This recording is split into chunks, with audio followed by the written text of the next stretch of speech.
child ready for college. Terry, how are you doing? I'm doing great, Kristen. Thanks for having me on this morning. Absolutely. And so the listeners know Terry is a child psychologist, and love talking to Terry because she helps me definitely when I have questions about clients and, just how to really help kids out if we're in a situation that I don't know what to do. So, Terry, I'm glad that you are on today. Thank you. Yeah, so let's talk a little bit. I'm changing my stream title because I didn't do that beforehand. But tell so Terry, I kind of roll with this stuff. I'm high Okay. activator in the Clifton Strengths world, so I kind of go as I roll through this stuff, and if I mess up, I let people know, and we just keep moving on. So, Okay. um, yeah. So Terry, talk a little bit, with our subject today about is a child ready for college? Are there some signs or some things, that you see in kids that you're like, yeah, you might want to rethink this? Tell us a little bit about that. Well, first off, let me say I don't think every child chronologically is ready for college. Kristen, just because they finish high school does not mean the next step is to definitely go straight from a high school diploma into a college um, steps. I mean, Yep. one door does not necessarily close and another one open.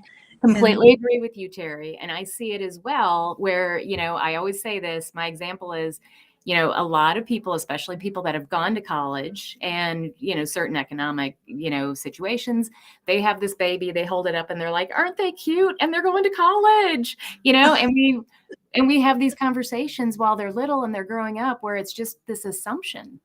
And I agree that, as these kids mature, we really have to kind of be looking for some signs that either may not be their path because that's not what they, the career that they're striving for may not need it, but emotionally too, or maturity wise, they might not be ready. oh, I think that is so true, and I think myself and possibly you and your listeners also think back when you're growing up.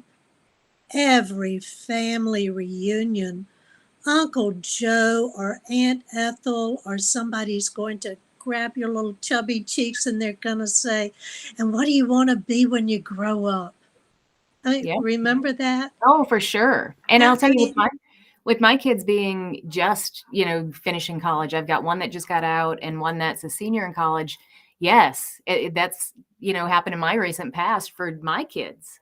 and so that the question was always in a little child's mind, well, I've got to have an answer. And typically that answer would be, well, I'll have to go to college, I guess, to get it, to be a teacher, to be a whatever. But I mean, that just kind of stuck in my mind. But getting back to the question, should every child go to college? Absolutely not. I think there's so many factors. I've spent my whole career working with children with different ranges of abilities. Mhm. Um, that's been my whole pattern. I've never been a therapist. I figured if I told somebody one time what they should do, that that should be enough. So I really never got into therapy. My focus always was in evaluations. I loved to figure out children's learning styles and learning abilities or disabilities, as the case too often was. And so I dealt with cognitive styles, learning abilities, and learning disabilities. And I worked with the entire spectrum from working with children that were profoundly disabled to highly gifted and truly genius level. I remember evaluating a little girl who was still in diapers. Kristen, she was reading and comprehending on a third grade reading level. Wow. Isn't that Yeah, it, amazing? it truly was amazing. And she's gone on to become quite a gifted thinker. Absolutely. Um, so my point in telling you that is that each one of us have definite strengths as well as definite disabilities. And that needs to be taken into account when we try to determine whether or not somebody should be going to college. Not only in the ability, but the disability intellectually, but emotionally as well. We can have someone like that young girl I talked about who is absolutely brilliant, but she may not be ready emotionally to leave mommy and daddy. She Yep. may not be ready to make decisions on her own or to go to a large university. Going to college does not mean everybody goes to a school that has the largest football team in the world. They may need a very small school where each professor knows their student. As a matter of fact, my daughter-in-law, I think, went to a school where it was a very small private school, and there were 12 students in each class. And each individual professor knew that student extremely well. And each student made their own class kind of description, and they mapped out their course of study. And Right. And I think, there's some people who need that specifically. There are other people who cannot wait to get to a large university and just be part of the big crowd.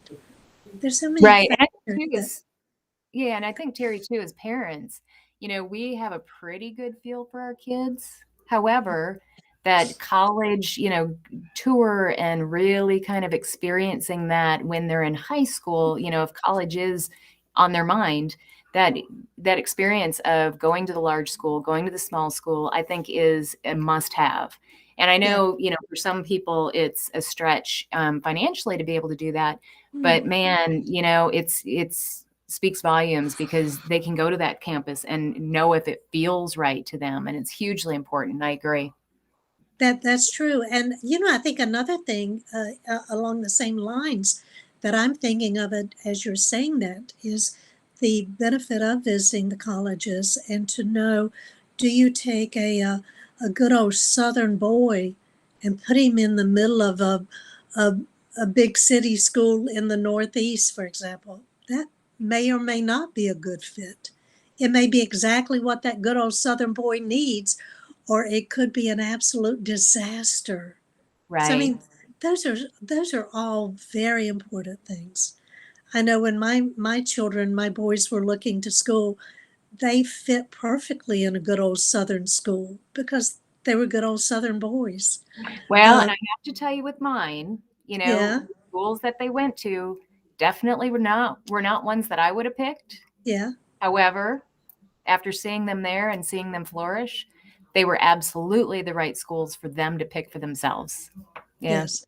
So I Yeah. think that leads to a point that you need to know your child well, but you also need to listen to what they feel is an inner voice that they have, that they need to have a voice in the decision of whether it's right or wrong. Sometimes their voice is the right decision. Often we as parents want to have the last say, and that often is not the right way to go. No, and I will tell you, this is the time that they're starting to adult, Yes, and letting them make some of these decisions, especially decisions that, no babies are going to die if they make the wrong decision. It may cost us a little bit, and that's yes. definitely something that we have to think about.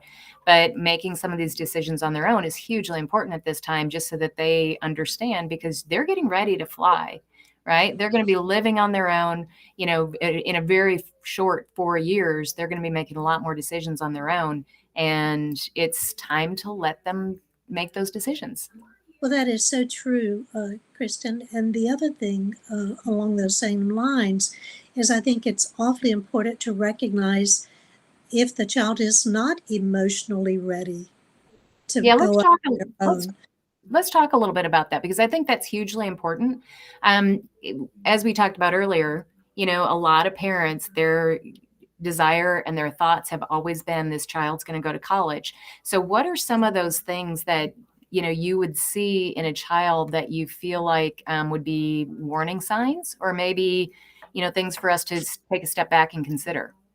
Yes, a child who does not show the emotional maturity, and by that I mean they're not good at decision making. They are still, even in high school, needing parents to lead them more along the way than you would normally expect a parent to be doing for a child who's 17, 18 years old. Maybe the child is more of a recluse, does not have many friends.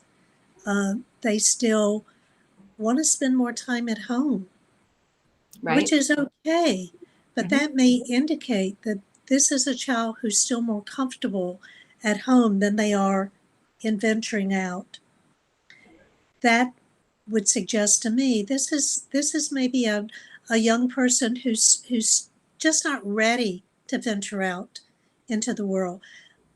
They may be in need of a gap year or two, maybe a year to get some maturity, uh, have a year to get a job, maybe do an internship.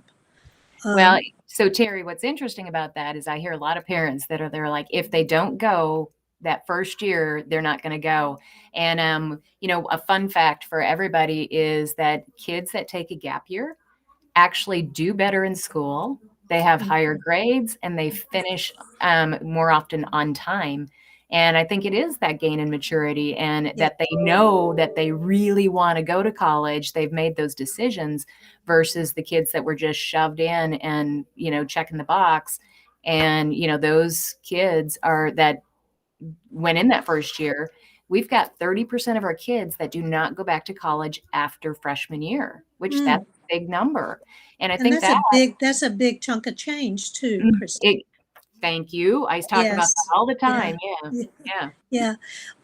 Well, along the same lines, there's so many people that really need to go into a trade school environment. We need more skilled laborers. And by skilled laborers, I mean people who go into a trade, such as your IT people, your car mechanics, your welders, your hairstylists, um, your estheticians, your dental assistants, your developers, your legal assistants. Yeah. Those Yeah. are And I'll tell people you, that we need people like that, and they do not require a 4 year degree. Um, I always encourage, and I'm sorry that we have gotten away from the junior colleges. I ended up going to a junior college myself, uh, primarily because I was kind of like you. I think we've shared this story with each other. We both grew up as workers. I was a worker. I went to a junior college, but I finished in 1 year because I was eager to work. I finished college in 3 years because I wanted to get out and get a job. I was yeah, just I eager. tell you, I tell people this I, all the time. I love working. I do I too. enjoy the just working. It's Yeah, part of my DNA for sure. right. Um, and to your point on, not everybody has to go to college. I had a hairdresser that exactly told me that story. She said, "Kristen, I went to college. I've got $100,000 worth of debt to show for it. And she said, I told my roommate when I was a sophomore, all I really want to do is hair. And guess Yeah, what she's doing now? She's a hairdresser and loves it. And it's perfect for her. But, that's right. she went in and Yep, checked the box. She did what she was thinking was the right thing to do because that's how people speak to college. And, now I'm really happy that she ended up doing something that she loves. I'm not happy that she went through 4 years of college and has the debt when that's she right. didn't need to do it, right? That's right. Right. Um, but my point is in the associate degree. Like you can go to a community college and get your basic requirements. You can get your histories, your English, your sciences. You can get your core subjects out of the way for like $30,000 Right. versus going to a 4-year degree, which is at least $100,000. And then if you choose to then go on to a 4-year degree, you've already got your basic 2 years out of the way, and then you can concentrate on your final 2 years, which would be your major. Right. Well, and Terry, talk a little bit, going back to this idea of kids that might not be ready, right, Yeah. for that 4 years. What other, I guess, things can you tell us about maybe the child is in college and you're getting some warning signs? What do those look like? I'm not sure I quite understand. Well, so we have let me back this up, and where I'm going with this. We have a lot of kids that are going to college these days that have high anxiety, that are struggling Yes. emotionally. If you have a child at college and you have some concerns, are there some things that you think parents should be looking for when they're talking to them on the phone or having conversations with roommates, that they might be able to make a judgment call from afar, because we're talking to these kids on the phone, right? So we're not eyeball to eyeball. Right. Is there any help that you can provide for families on that, in that realm? Well, I think first off, it's good to know your child, to have as good a relationship as you can, and to try to know your child's your students' friends. Invite them home, invite their friends home so that you've got a relationship with them, um, and just be attuned to anything that feels different in the conversation, in the voice. If they typically have wanted to come home and they don't, or if they want to come home more frequently and they haven't in the past, anything that is out of the ordinary, that would be one sign to me that something's different. And if you do sense that, encourage them to talk to their friends or talk to a counselor at school. Most universities do have uh, on site counselors that are available to help students. They Um, do, and I'll tell you, and I think they've even stepped that up a little bit because of the rise in anxiety and, kids just struggling emotionally. it is a hard place for students right now because our world is a hard place. It is much harder for And them than most, especially with having a yes, year of not being in front of people that's right. and now having to reacclimate. I was just having a conversation with my senior in college, and he's struggling in school this semester, and which is not like him. He's done well. He's got a 3.6 grade point, Wow. and he's like, "Mom, I've got two classes that I'm really struggling." I was like, "Well, what's going on? Why is that happening?" And he goes, "You know, we went from a year and a half of studying on Zoom and having really kind of less expectations on them. Right. And now going back into the classroom, it's just a little bit difficult, right? They're trying to acclimate to it, and he's like, Mom, I'm having a hard time, but I appreciate that he brought it up, that we could Absolutely. talk through it. Absolutely. Yeah, And even a lot of psychologists in my profession, they're doing their therapy online.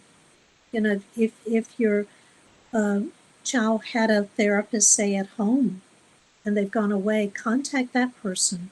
If they had a relationship with someone in your hometown, I would say contact that person.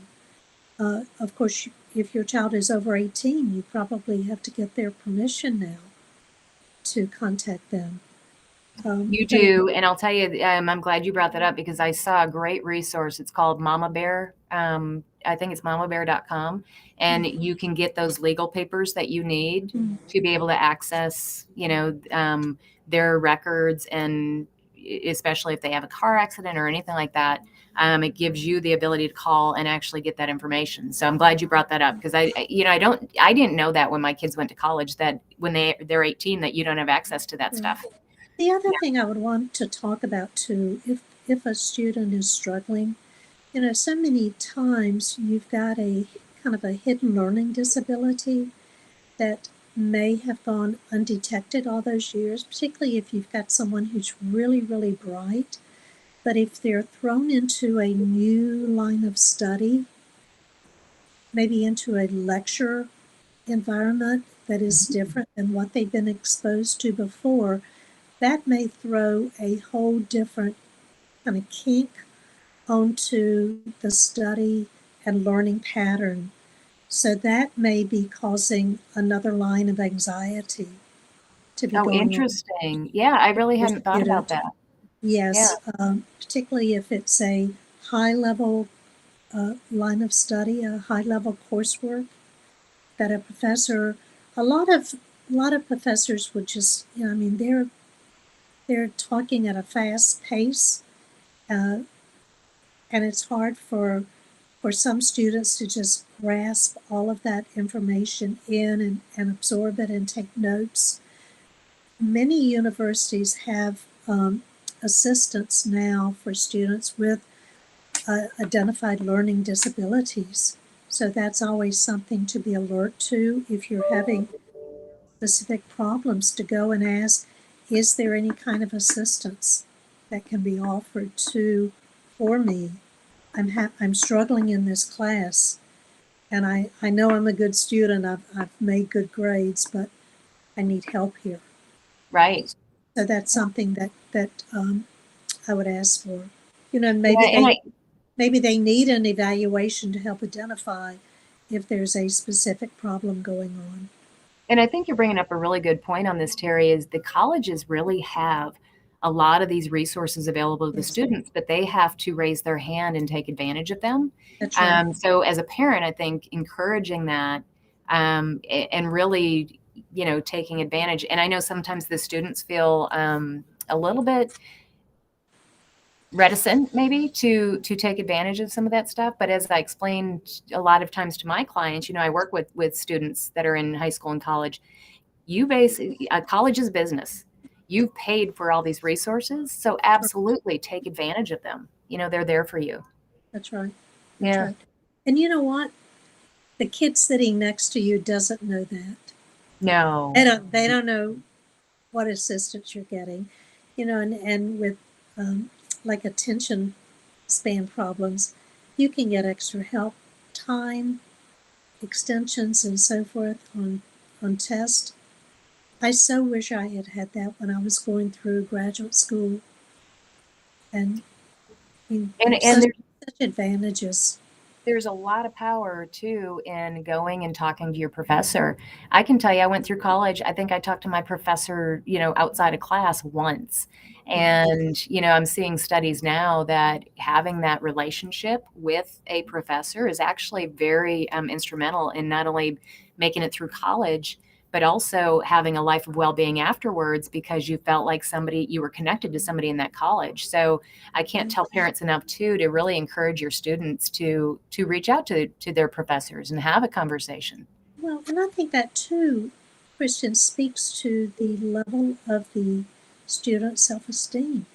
That's why it's important to be sure that your child is mature enough to be ready to go to college. Yes, I know. I You can't know, say that enough, Terry. I think that it really is. And as a parent, you really have to take a step back and look at your child as that whole child, not just let's keep pushing them off to college, but really look at them and have that conversation maybe with your spouse and with the child as well. I mean, they may be holding back thinking, I'm not ready to go, but they're afraid to say it out loud. So I think having that conversation in the family is huge. I think so too. And Christian, I've spent um, the last 15 years of my career before I did retire working with preschoolers. And I was under contract with major private schools in Charlotte, evaluating children that were applying to pre-kindergarten, kindergarten, and first grade.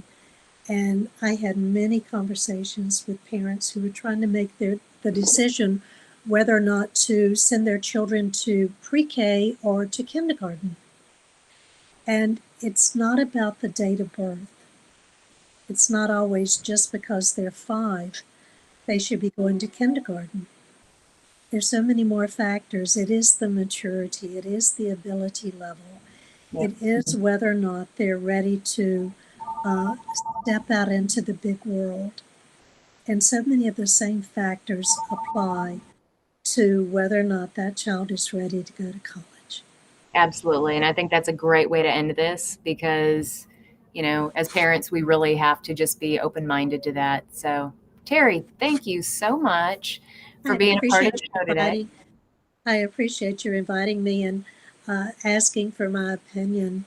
I've loved being with you, and you do so much good for the children and students that you work with, and you're such a gift to the community that has the opportunity to take advantage of your services. Oh, thank you. And what Terry's talking about is I work with high school and college students, helping them get confident about a career path and, feeling good about making their own decisions to move on with their life. So I appreciate that, Terry. All Well, right. Guys, if you have any questions, my information is below. I definitely can get you in touch with Terry if you've got questions about what we talked about today. And, take advantage. We love answering those. So thanks, Terry. my pleasure.